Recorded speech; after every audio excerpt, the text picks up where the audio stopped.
What's going on, guys? Welcome back to the channel. So we're out here in the shop tonight, this afternoon, working on the dozer still, and I'm going to explain to you guys what these plates is, that yellow thing laying on the track there, and then this one in the floor here that's not yellow yet. I went ahead and painted this one because I painted the blade up there and there was a little paint left in the paint gun. I went ahead and painted it. I've got to drill some holes in it, but basically what this is a skid plate, and all the skid plates are intact. This is an additional skid plate to bridge across where the frame was broke here, and I'm going to try to explain that. If you look right here, this frame was cracked. I welded this up on the inside and out and plated it. But if you look at how the factory skid plates are, that skid plate there comes right up here, and it adds about additional 6 inches depth of the frame there. If you look how thick the frame is here, all that's great. All right, now if you look up here at the front, there's additional skid plate that goes right here in front of this. I guess you would call it an axle. It goes out to your axle beam, goes out to your track carriage. Anyway, that skid plate there goes from there all the way to the front of the machine, and it adds about 6 inches of depth. Now you have this hydraulic cylinder right here that's pulling on your blade.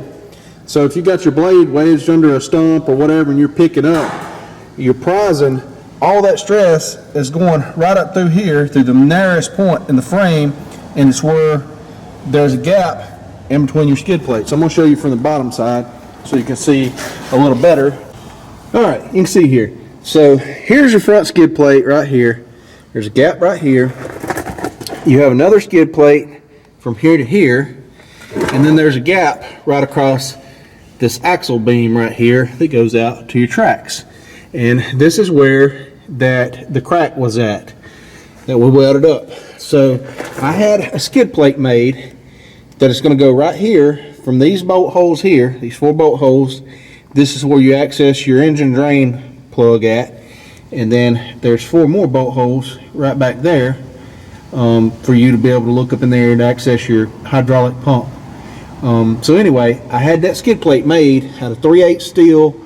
The width between, you see the curvature of this where it starts coming down, but that's going to tie this skid plate to that skid plate, and it should take the stress out of this here because you're adding depth to the frame rail by doing that. If you see the depth here, I mean that thing's 6 inches deep, so you're bringing this stress point here down to the bottom side of here and tying this thing together as one assembly. And so that's what that is. I had them to drill, or was going to have them to drill the holes in this, and when I ordered this mag drill here, I called them and told them don't worry about the holes, I would take care of it. And so that's what I'm doing now. I've got the holes marked out. This here is going to be the front. The square that I told them to cut in here, I just told them to cut a 6-inch square. I wasn't sure what it was, and I didn't measure it at the time, but the actual square up under there is a little bit bigger. But anyway, that really doesn't matter as long as we can access the drain plug. That's really the only thing we'll need to get to. But those covers here, this here is a homemade one somebody did a really poor job with, but it'll work. But those covers will go in here, bolted down, and this plate will be sandwiched between, so to give extra strength in that weak spot right there that I've already given extra strength, so it should never have a problem again by adding that piece up under the bottom. That should tie that all together, and all the force won't be going through that one spot. So that's what that plate is for. Now, this big plate right here goes on the back of the dozer, and we have to drill a bunch of holes in here. This plate right here is going to go right there for this little inspection port. I'll show you on the back of the dozer what that's for. Alright, so that's what that plate is supposed to be, of this right here. Again, I was going to have them make those holes, and after I ordered the mag drill, I decided to go ahead and do the holes myself. So I told them don't worry about it. So we got to get all these holes here, mark these out, drill them, and then that plate is going to bolt on to the back of this dozer. The back of this dozer has all these holes already in here that is made for either mounting a ripper or a hydraulic winch on. Is the reason these holes and everything in here. Now I've already pulled the hitch off right here, but that plate's going to go on over here, and then the hitch will go on top of the plate. So the reason we're doing this is it makes a couple of different things I want to do. One, it adds some weight to the back of the dozer. This is over 100 pounds for this piece of 5/8 plate. The next thing is I had to make some of these tie down points. And I want to put these tie down points on here, like that right there, on each side, just to make it easier to tie down. These other tie down points here, I'm going to put these up here, right in that location, for two reasons. One is extra spots to tie down. Whether I use it or not, I don't know. You can tie onto the track on the front of the dozer, because you can hook like this right here, and the track will keep your chain from sliding down and falling off. On the back of the dozer, you can't really do that, because if you hook right here, there's nothing right here to keep your chain from sliding off. It'll go in between this crack right here, and there's not enough lip right here to be able to hook and hold that. It wants to go in between here. So that's the reason I want to put the tie down hooks back here. Now you can go through with the hitch pin on each side, but this here should be a little bit easier, and you may actually be able to access it from the ground without having to get in the middle of the trailer. I just thought that would be cool to be able to do that like that. It also adds the possibility that I could do other things with this plate right here. If I want to mount something else on the back of the dozer, you know, I could put an electric winch on there if I wanted to, just for recovery. I don't know if I will or not, but I do have a big worn electric winch that I could put on there. So that possibility is there. Or, you know, if I want to weld something on the back of the dozer in the future, you know, it gives me a possibility to use this plate and to add something on there. It adds a little weight to the back of the dozer to go with the weight that we added by adding this 3/8 blade skin up here on the front of the dozer. And it keeps me from welding those tow hook things that I had made on directly on the back of the dozer. And that way, if you wanted to put a ripper on here or do something else, you know, I wouldn't be welding on the dozer frame. Somebody could simply unbolt this and bolt on what else they wanted.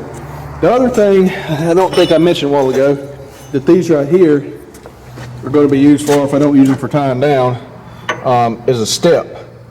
All the newer dozers has a step right here, and I wanted these big enough to be where you could use them as a step. So that's what we're doing there. There's other things here. I just had to make those to have on hand. They're just lifting eyes that I could put a shackle through. I wasn't sure if I was going to need them on the blade skin. When I picked that up, I wasn't sure how that was going to work, so I had to make those, and they'll probably get used on another project at some point in time. So meanwhile, I've got a bit in the mag drill there. Got me some cutting fluid mixed up. We'll set you guys up over here, and we are going to drill these holes. This paint is not 100% cured on here. I'm not too concerned with it. Like I say, it's a skid plate. It's going to get scratched anyway. That's why I went ahead and sprayed it, even though I still got to drill the holes in it. It doesn't really matter. When you run over stuff with the bottom of the dozer, it's going to get scratched up. The old mag drill putting in work.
Alright guys, there is our new skid plate in place. Looks like it was meant to go there, didn't it?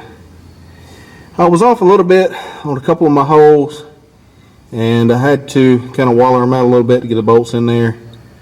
And that was a little bit frustrating, a little bit tiring to try to hold that up there like that. I had a jack up under the main plate, but even these small plates up under here, it's kind of awkward height. I mean, to work with. Your arms are not fully extended; they're about halfway extended, and even trying to hold the impact wrench up is tiring. But anyway, yeah, got it on there, and I think that will definitely help brace up the frame right there. And I think that plate there probably weighs 80 something pounds, so a little bit more weight on the bottom of the dozer, help hold it to the ground. Alright guys, we're working on a little inspection cover here, and the plate is just about not big enough for the mag drill. Hopefully this is going to work out and the magnet has enough to hold to. We're going to see.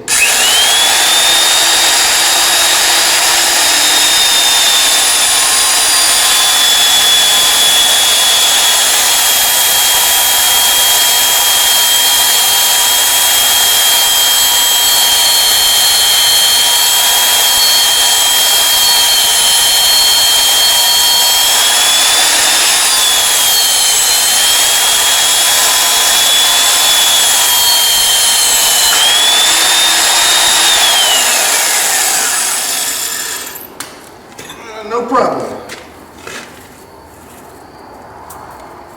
So, we'll turn it down here to the other angle.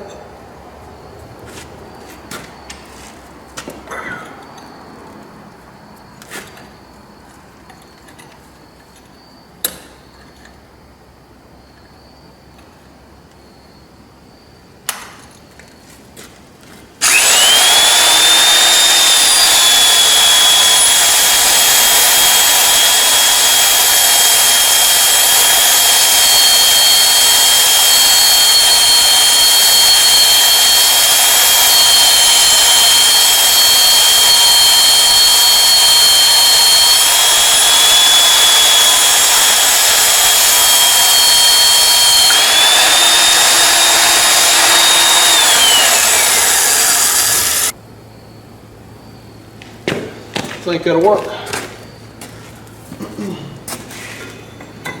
So, we got to get our plate picked up off the floor here, get it up there, drill our holes in it.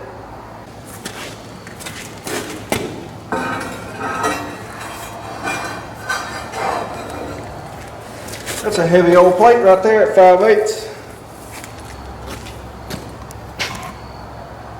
I think it's supposed to weigh 100 pounds.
Okay, so now I have to get the measurements of all these holes on the back of the dozer and transfer them over onto this plate right here.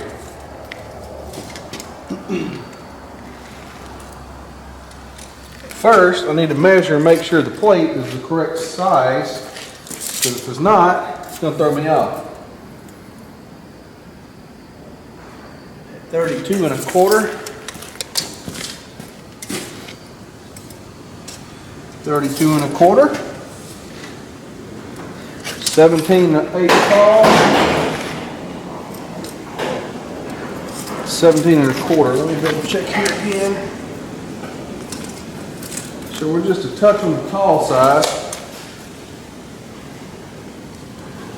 I don't think that'll matter if I measure it all from one corner.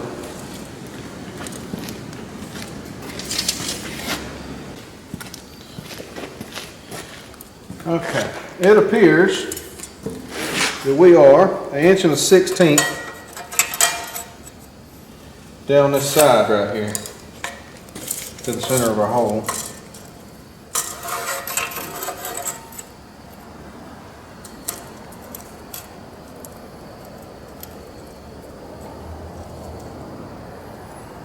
That should get us a square mark. There's 3 holes that has to be drilled right there.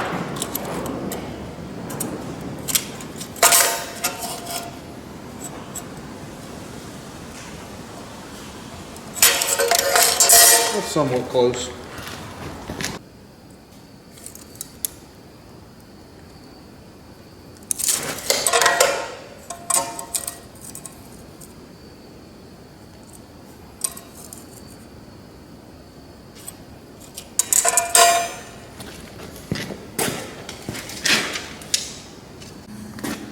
Alright guys, I'm really hoping that this pattern here is what I have marked out on this plate here that I'm fixing to drill, where all the circles is at. I marked them so that I didn't get distracted and find a dimple in the plate or something and drill in the wrong spot, at least hopefully. So I've got the 1 1/16 cutter in there, and get you guys set up over here and we'll fix start drilling. Guess we'll just start this upper corner here and work our way the other direction over there. Alrighty.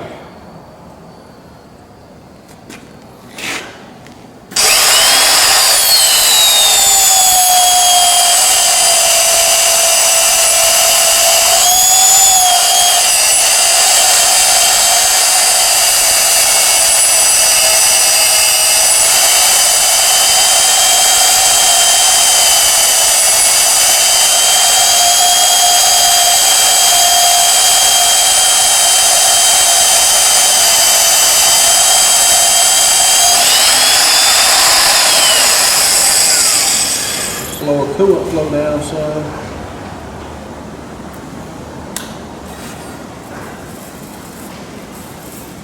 Look at them chips, boy.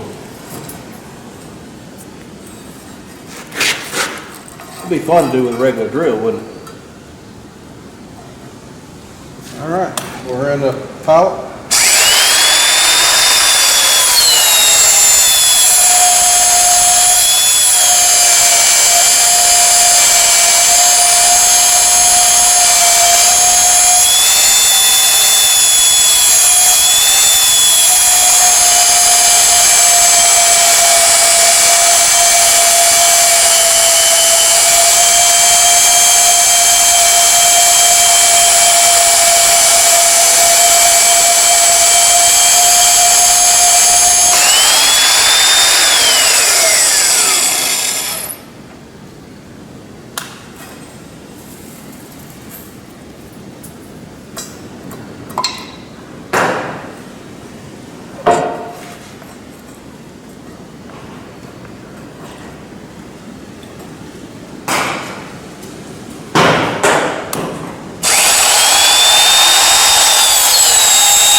little bit of coolant back on there. I don't want to waste coolant, but I don't want to burn my bit up either.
Alright guys, so my camera battery went dead in the middle of making this, but you didn't miss much. Got the holes drilled and had some of them that didn't line up because the angular cutter I was using was just barely bigger than the bolts, and so they wasn't 100% perfect in the right location. So I had to take the mag drill and kind of offset it a little bit from the hole and you know, make it so I could get the bolt in there. If I'd had like an 1.25 inch angular cutter, the hole would have been big enough that, you know, being off just a slight amount one way or the other, I could have got everything lined up a little bit better. Went a little bit smoother. But anyway, I got it on there, and now we are going to see if we can make it yellow. I think that makes the back of the dozer a whole lot better right there. I'll get a little paint on this thing.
Alright guys, well that's what she looks like after I got some paint on it. I think that makes the back of the Dozer look a whole lot better myself. You know, instead of just being a blank flat piece, you know, you just got some character to it. You got some toe hooks and got some bolt heads sticking out there, and looks like it's ready to do some serious work. So I like the way that turned out. I'll show you my toe hooks I put on up here. That looks good as well. That's going to be great to have a step right there. You'll be able to step on that and use it as a toe hook. Pretty happy with the way the blade turned out there. I figure there's no need to waste no paint on that. On painting the whole blade, we don't have very much paint left. And there's the other toe hook and step. So that'll be good for putting your foot on and reach up and grab. Make it a little easier to get on and off of. So anyway, we have got to finish up the parking brake, or install the parking brake relay that I'm going to install to make the parking brake release, because I just got it hot wired right now. And there is some slack in this linkage right here, which is just a matter of replacing one of those heim joints right there. This is the biggest part of it. So anyway, that's about the only couple other things that I got that needs to be touched up, other than I need to do something with this hose here that's rubbing. That ain't gonna last very long, rubbing the track. I'll tie that up a little bit better. But anyways, I'm gonna wrap this video up. Thanks for watching. We'll see you guys in the next video.